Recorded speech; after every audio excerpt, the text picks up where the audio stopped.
Dan pemirsa, untuk mengetahui informasi terkini dari Pengadilan Negeri Jakarta Selatan, kita kembali bergabung dengan rekan kami Stefani Patricia di sana. Selamat siang Stefani, seperti apa jalannya persidangan pemeriksaan saksi hingga saat ini? Baik Syafa dan juga pemirsa, baru saja pemeriksaan 4 saksi yang merupakan ajudan dan mantan sopir maupun juga pengawal motor dari Verdi Sambo selesai dilakukan. Dan tadi terakhir kami melihat dua orang terdakwa yaitu Ricky Rizal dan juga Kuat Ma'ruf diminta untuk duduk kembali di depan majelis hakim. Sepertinya akan dimintai tanggapan atas keterangan atau kesaksian yang sudah diberikan. Dan saat ini juga awak media sedang bersiap-siap, sepertinya akan dilakukan terlebih dahulu jeda sidang sebelum nantinya akan dilanjutkan dengan pemeriksaan 6 saksi lainnya yang merupakan asisten rumah tangga maupun juga kemudian ada petugas keamanan atau security dari keluarga Sambo.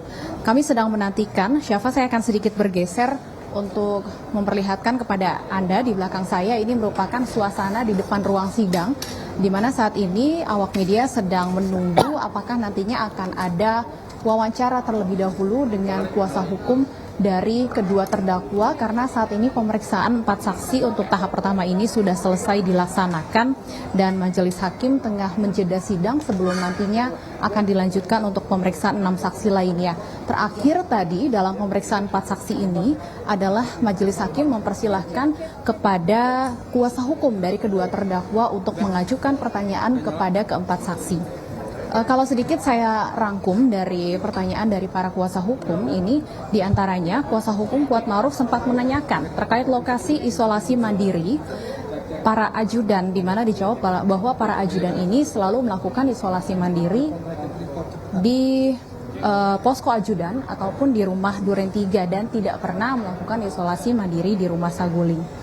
Kemudian kuasa hukum Kuat Ma'ruf juga sempat menanyakan kepada saksi atas nama Daden, apakah ada perubahan raut wajah Verdi Sambo dari kantor. Baik, kita dengarkan terlebih dahulu, Syafa dan juga pemirsa, keterangan dari kuasa hukum Kuat Ma'ruf. Udah Bang? Terkait keterangan para saksi di sidang pertama yang disampaikan oleh para saksi.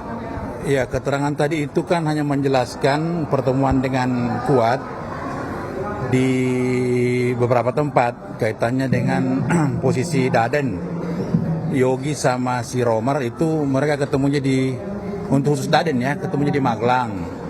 Kemudian dia ketemu juga di Saguling. Nah, kalau Romar ini ketemunya di tempat kejadian, di TKP di Duren 3. Nah, itu yang dijelaskan. Kemudian juga sudah terkuat tadi bahwa memang isolasi itu sering dipergunakan rumah Duren 346. Untuk yang lain hanya itu keterangan yang disampaikan tadi saksi-saksi terkait dengan pisau yang tadi yang dititipkan oleh Pak KM kepada Yogi itu seperti apa, Pak? Jadi itu pisau, ada 2 pisau itu. Satu yang dibawa dari Magelang, yang satu yang ditemukan oleh Kuat di rumah Duren 3 di atas pagar. Dia bersama dengan HT gitu. Jadi itu diserahkan ke Yogi dua-duanya, karena pada saat yang sama juga dia dipanggil untuk diperiksa di Propam setelah peristiwa. Motif dibawanya pisau itu? Artinya itu pisau salah satu yang dibawa dari Magelang adalah yang dari dakwaan jaksa terkait untuk berjaga-jaga kalau menjaga diri dan menjaga Ibu PC ya ke dalam perjalanan, karena alasan dia menjaga diri karena memang ada perselisihan dengan Joshua setelah peristiwa pelecehan yang diduga dilakukan oleh Joshua terhadap Ibu. Pak Iwan, kemudian alasan KM ikut ke Jakarta dan juga alasan KM ikut ke Duren 3 apa? Kalau misalnya Ricky kan jelas Ibu yang minta untuk diantar ke Duren 3, kalau KM apa? KM diminta juga sama Ricky yang ngajak, Om katanya cepat mandi kita berangkat ke Jakarta. Jadi Kuat bersiap-siap cepat, dia tidak tahu apa gunanya ke Jakarta. Tujuannya paling yang terpikir oleh dia karena selama ini kan paling mengantar Ibu ke Jakarta. Kemudian Duren 3 seperti itu juga dari Saguling, si pihak Ricky yang meminta dia ikut ke Duren 3 dari Saguling. Jadi KM sama sekali tidak tahu ajakan-ajakan tersebut? Tidak tahu dan tidak tahu sama sekali ada apa, termasuk pembicaraan di atas lantai 3 ya. Dia sama sekali tidak tahu akan ada apa di Duren 3. Dia tidak paham sama sekali peristiwa apa yang terjadi. Makanya pada saat peristiwa dia kaget, kok ada penembakan seperti ini gitu. Dan komunikasi dia Yang terkait dengan Duren 3 itu dia hanya ketemu Pak FS Duren 3 dan hanya untuk memanggil si Ricky, suruh panggil si Joshua. Hanya itu aja komunikasinya. Si Ricky juga tidak pernah menjelaskan apa akan terjadi di Duren 3 dalam artian apa yang dimintakan Bapak ketika ketemu di lantai 3. Richard juga tidak pernah menjelaskan ke Kuat hal-hal apa aja yang dibicarakan di lantai 3 itu gitu. Termasuk makanya ketika dia nyampe ke Duren 3 ada peristiwa itu dia kaget juga kok ada penembakan seperti ini. Dia pokoknya di luar dugaan dia lah ada peristiwa itu. Tapi Pak Kuat sempat melihat kejadian itu berhubungan dengan pisau-pisau yang dia bawa dari Magelang. Dia tidak bawa, dia itu pisau dia hanya berhenti tidak terbawa ke Duren 3, dia hanya di Saguling. Di mobil Alphard yang dinaiki dari Magelang, tasnya. Kan di tas itu pisau. Jadi pisau itu tidak dibawa ke Duren 3. Hanya sampai di Saguling aja, tidak sampai ke Duren 3 dibawa. Jadi tidak membawa apa-apa dia ke Duren 3. Diserahkan ke Yogi di Duren 3 atau di Saguling? Yang diminta untuk ditaruh di dapur itu di Duren 3 atau Di di Duren Saguling? 3. Duren 3, seingat saya penjelasan tadi juga. Barangnya diambil dulu dari Saguling, baru kemudian ke Duren 3. Terus seperti apa Pak kronologinya? Iya, jadi gini, jadi tas itu kan di mobil. Nah, pada saat yang sama juga dia diminta untuk ke propos diperiksa. Dan tas itu kan di situ ada KTP, dompet dan sebagainya. Jadi pada saat dia pegang itu dan pada saat itu juga dia diminta diperiksa di propos, dia serahkanlah itu tas ke Yogi. Hanya seperti itu aja. Ya, cukup ya. Ini dari keterangan Dalam 2 hari ini saya melihat baik kuasa hukumnya kemarin Verdi Sambo dan yang hari ini saya melihat ada penggalian pendalaman informasi mengenai pribadi dari Yosua Huta Barat. Tadi salah satu tim kuasa hukum menanyakan soal bagaimana sebenarnya perilaku dari Verdi Joshua, apakah ada berkepribadian ganda?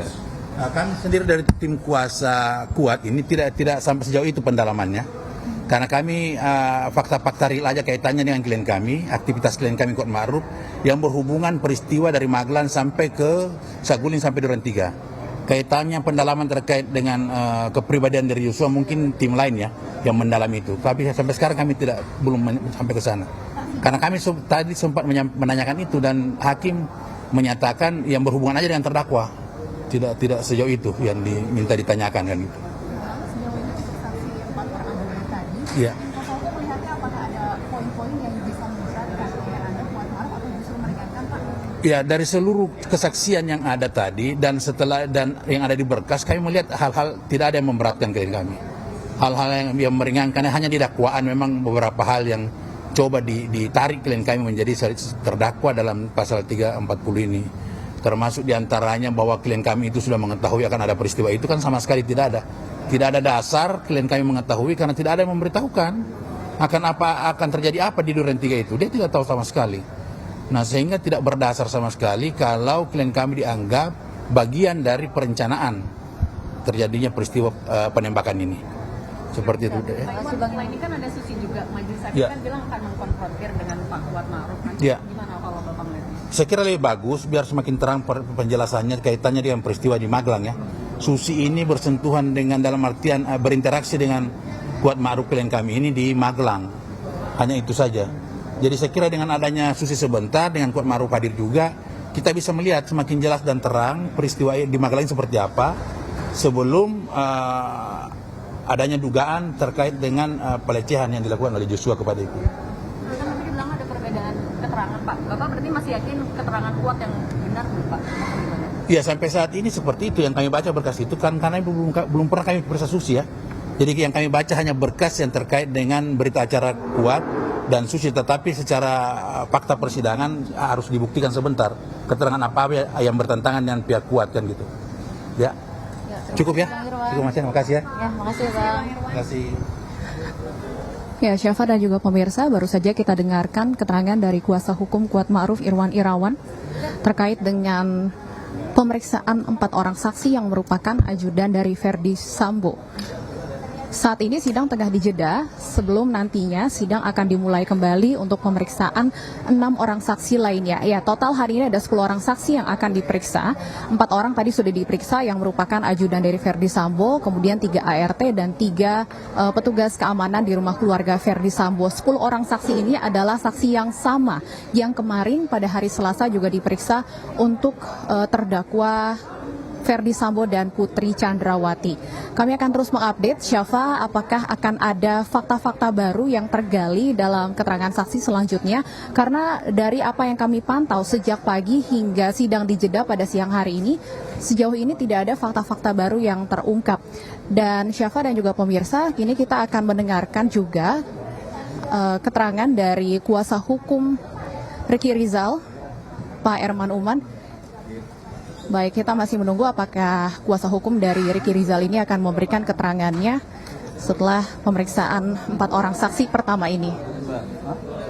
Selamat siang Pak Erman. Pak Erman, silakan Pak. Tanggapannya atas keterangan 4 orang saksi yang tadi sudah diperiksa, apakah sejauh ini Anda melihat ada yang bisa memberatkan klien Anda? Kalau saya lihat ya, kan yang berhubungan itu seperti pertama Daden ya. Daden itu kan ajudan juga, dia sama-sama ke Magelang. Cuma bedanya Daden ajudan yang dibawa sama FS, sama Sambo. Dalam rangka ulang tahun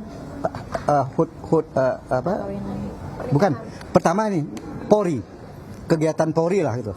Salah satunya Polri untuk di daerah sana. Kemudian ada ulang tahun perkawinan kan. Nah, kemudian si RR datang tanggal 5. Tanggal 5, pada saat itu tanggal 5 baru datang, kemudian acara ulang tahun perkawinan itu tanggal 6 jam 12 tank.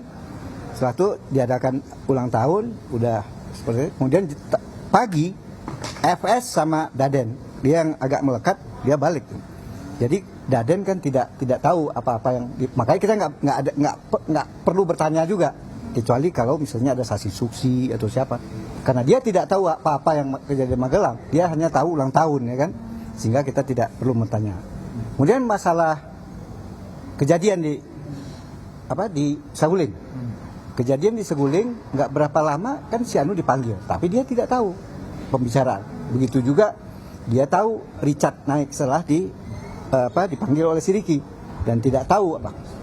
Yang penting juga kita perhatikan dari beberapa saksi itu memperlihatkan bagaimana pribadinya seorang RR.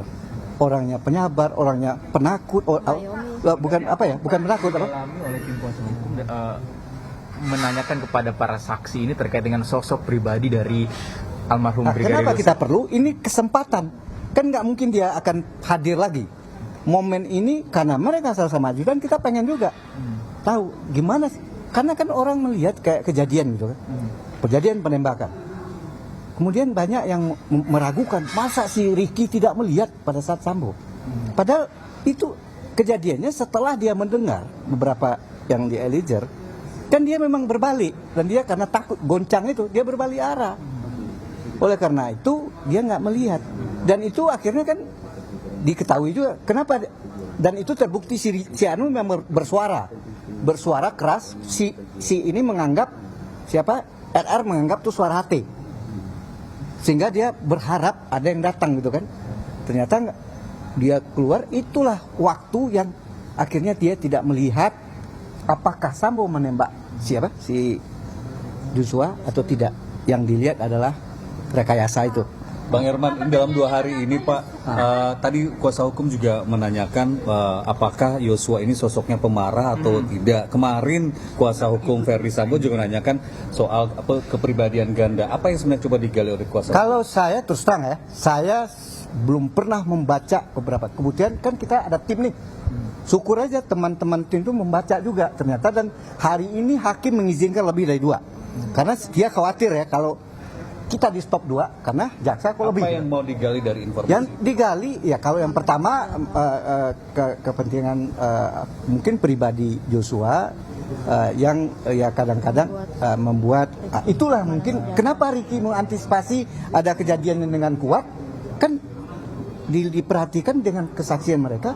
Si Anu punya temperamen agak ini gitu ya. Nah, sehingga jangan sampai dia sama kuat sudah seperti itu kejadian gitu. Itu kira-kira yang kita gali. Sehingga ada berhubungan. Kenapa kita gali? Kepentingannya untuk kepentingan nuklir kita, RR. Kenapa kan dianggap kan dia mengamankan senjata. pada saat Jadi itu itu berkaitan soal mengamankan senjata itu. Iya, itu makanya kita tanyakan ke masuk senjata, apakah bagaimana prosedur SOP-nya, kejadian misalnya ada hal-hal tertentu, misalnya bisa nggak diamankan gitu. Nah, kira-kira itu kepentingannya kita bertanya masalah. RR ini diminta untuk ke Jakarta itu atas instruksi siapa untuk ikut ke Jakarta, dan apakah ada pesan khusus kenapa RR harus ke Jakarta? Itu yang meminta pagi tanggal 8 itu adalah Ibu PC dengan alasan bahwa saya kan Ibu kan kurang nggak enak badan, dan itu kan sebelumnya itu memang nggak enak badan ya, yang kejadian pertengkaran itu yang muncul kan memang nggak enak badan, apalagi diminta tolong kamu juga antar saya ke Jakarta, itu permintaan Ibu. RR suka mempertanyakan kenapa harus dia berangkat sementara ada cukup banyak ajudan yang ikut Ibu. Apalagi selama ini orangnya pendiam, orangnya ikut aja, apa yang mau ditanya? Ini bos perempuan, bos ini, dan yang memberikan dia job kayak misalnya pembiayaannya di Magelang itu siapa yang ngatur? Ibu, jadi bukan bapak gitu. Alasan RR mengajak Kuat juga ikut ke Jakarta? Karena memang Kuat ini Kuat ini ya sama aja, karena Kuat ini sebenarnya lebih lama lagi. Nggak mungkin dia tinggal sendiri, karena Kuat ini juga akan menemani Ricky. Kan yang bertanggung jawab untuk di Magelang itu Ricky. Kuat ini memang udah lama, cuma dipanggil kemudian untuk juga melanjutkan nanti, karena Ricky ini ada rencana mau sekolah. Kira-kira beberapa bulan ke depan itu mau sekolah, sehingga Kuat juga ikut supaya dia mulai tahu juga tentang bagaimana mengatur sekolah, mengantar anak atau itulah kira-kira. Balik lagi Bang, soal tadi 3 dari 4 saksi yang memberi keterangan soal perilaku Yosua yang suka berubah-ubah, suka marah, temperamental. Apakah ini dianggap meringankan klien Anda? Kalau saya artinya belum sampai sejauh itu. Yang penting karena ada saksi-saksi ini yang mengetahui dan ada di BAP, dibaca oleh tim saya, yaitu wajar. Itu fakta yang perlu digali. Kebenarannya terserah mereka, apa yang mereka sampaikan tadi itu terungkap. Terserah majelis yang menilai nanti.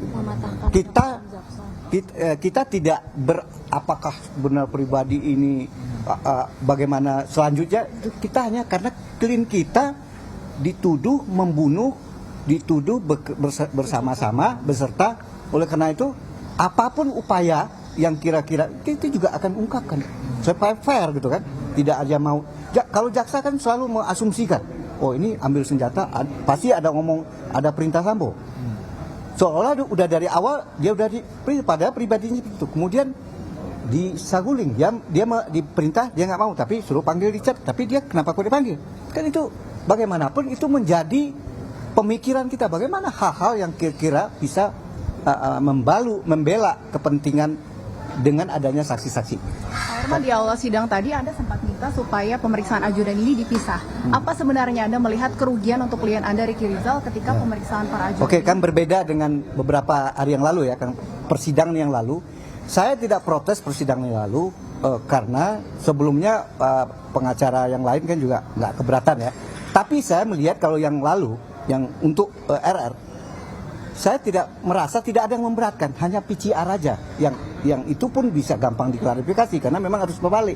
Kalau sekarang semua ajudan dan apalagi yang mengetahui, kayak Romer kejadian pembunuhan, kayak Daden mengetahui juga di Magelang, misalnya paling tidak fakta mereka ada di Magelang. Oleh karena itu mau nggak mau saya minta konsentrasi. Kalau hakim selama kan main cepat-cepat aja. Kita nggak tahu kan dia diperiksa dalam kasus FS, kasus istrinya. Mana tahu kita dengar. Kita juga ada urusan yang lain, nggak pernah kita nguping gitu, nggak pernah saya kirim tim. Oleh karena harus dipisahkan. Karena saksi ini baru, ya kita harus dengar. Oleh karena itu kita pengen konsentrasi, benar-benar konsentrasi. Kalau nggak nanti terganggu gitu. Itu kegunaannya kenapa kita ini. Dan itu ya kan dikabulkan majelis kan. Oke. Terima kasih Pak Herman. Ya, Syafa dan juga pemirsa, baru saja kita dengarkan keterangan dari kuasa hukum Ricky Rizal, Herman Uman. Keterangan yang disampaikan tadi merupakan juga pendalaman atas apa yang sempat ditanyakan oleh kuasa hukum pada saat sidang berlangsung. Salah satunya, tadi kami memang mendengarkan bahwa tim kuasa hukum Ricky Rizal ini sempat menanyakan kepada keempat saksi terkait bagaimana pendapat mereka terkait kepribadian Ricky Rizal. Dan tadi keempatnya diantaranya misalnya Daden ini mengatakan bahwa Ricky Rizal ini adalah ajudan yang dikatakannya paling sabar dan selalu mengayomi junior-juniornya, karena Ricky Rizal ini termasuk salah satu ajudan yang cukup senior untuk Verdi Sambo dan keluarganya. Selain itu, tadi juga tim kuasa hukum dari Ricky Rizal ini sempat menanyakan terkait SOP pengamanan senjata jika ada konflik perselisihan sesama ajudan ataupun jika ada ajudan yang melakukan perbuatan yang dinilai membahayakan keluarga. Dari Daden menyatakan bahwa sebenarnya jawaban dari keempat ajudan ini hampir sama, yaitu bahwa mereka punya hak untuk mengamankan senjata jika kemudian ada hal-hal yang membahayakan keluarga. Selain itu juga tadi salah satu saksi yaitu Daden juga menyatakan bahwa di tahun 2021 ini sempat terjadi perselisihan antar ajudan dan saat itu semua senjata milik ajudan dikumpulkan untuk menghindari terjadinya hal-hal yang tidak diinginkan. Kemudian Romer dan Farhan juga menyatakan bahwa jika terjadi hal-hal seperti ini, maka atau jika terjadi hal-hal yang dinilai membahayakan, maka mereka akan melaporkannya kepada komandan atau kepada atasan, dalam hal ini adalah Verdi Sambo, dan akan menunggu instruksi lebih lanjut apakah harus ada pengamanan senjata dan sebagainya. Siapa kembali kami informasikan saat ini untuk sidang sedang dijeda terlebih dahulu dan setelah ini akan dilanjutkan dengan pemeriksaan 6 saksi lainnya atas nama Susi, asisten rumah tangga Verdi Sambo, kemudian Dirianto dan Abdul Somad yang juga merupakan ART, kemudian 3 lainnya ini merupakan petugas keamanan di rumah Verdi Sambo, diantaranya ada Alfonsius Dualurang, Marzuki dan Dabianus Labakobam. Untuk saat ini demikian yang dapat kami laporkan. Syafa, kembali kepada Anda di studio. Terima kasih Stefani Patricia langsung dari Pengadilan Negeri Jakarta Selatan dan selamat bertugas kembali.